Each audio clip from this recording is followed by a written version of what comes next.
ನಿಂತಿದ್ದ ಇಂಡಿಗೋ ವಿಮಾನಕ್ಕೆ tempo traveller ಒಂದು ಡಿಕ್ಕಿ ಹೊಡೆದಿದೆ. ಕೆಂಪೇಗೌಡ ವಿಮಾನ ನಿಲ್ದಾಣದಲ್ಲಿ ನಡೆದಿರುವಂತಹ ಘಟನೆ ಇದು. ಸಿಬ್ಬಂದಿಯನ್ನ ಪಿಕಪ್ ಮಾಡೋದಕ್ಕೆ ಬಳಸ್ತಾ ಇದ್ದಂತ ಟಿಟಿ ವಾಹನ ಡಿಕ್ಕಿ ಹೊಡೆದಿದೆ. ನಿಯಂತ್ರಣ ತಪ್ಪಿ ಇಂಡಿಗೋ ವಿಮಾನಕ್ಕೆ ಟಿಟಿ ವಾಹನ ಡಿಕ್ಕಿ ಹೊಡೆದಿದೆ. ಪಾರ್ಕಿಂಗ್ ಬೇ 71 ಆಲ್ಫಾ ಇದರ ಬಳಿ ನಡೆದಿರುವಂತಹ ಘಟನೆ ಇದು. ಘಟನೆಯಲ್ಲಿ ಯಾರಿಗೂ ಸಮಸ್ಯೆ ಆಗಿಲ್ಲ ಅನ್ನೋ ಮಾಹಿತಿ ಲಭ್ಯವಾಗಿದೆ. ನೇರವಾಗಿ ಇಂಡಿಗೋ ವಿಮಾನಕ್ಕೆ ಹೋಗಿ ಡಿಕ್ಕಿ ಹೊಡೆದಿದೆ.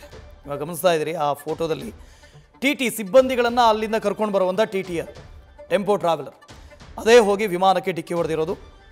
ವಿಮಾನದ ಮುಂಭಾಗದ ದೃಶ್ಯವನ್ನು ಗಮನಿಸ್ತಾ ಇದ್ದೀರಿ, ಫೋಟೋವನ್ನು ಗಮನಿಸ್ತಾ ಇದ್ದೀರಿ ನೋಡಿ. ಆ ಟಿಟಿ ವಾಹನ ಅಂತೂ ಫ್ರಂಟ್ ಫೇಸ್ ಸಂಪೂರ್ಣವಾಗಿ ಜಖಮ್ ಆಗಿದೆ. ಅದರ ಒಳಗಡೆ ಇದ್ದಂಥವ್ರಿಗೆ ಏನೋ ಪ್ರಾಣಹಾನಿ ಸಂಭವಿಸಿಲ್ಲ. ಅದು ಕೂಡ ಡ್ರೈವರ್ ಕೂತ್ಕೊಳ್ತಾರಲ್ಲ ಆ ಪೊಸಿಷನ್ ತುಂಬಾ ಡ್ಯಾಮೇಜ್ ಆಗಿರೋದು. ನ್ಯೂಸ್ ಫಸ್ಟ್ ನಿರ್ಭೀತಿಯಿಂದ ನಿಮ್ಮ ಪರವಾಗಿ.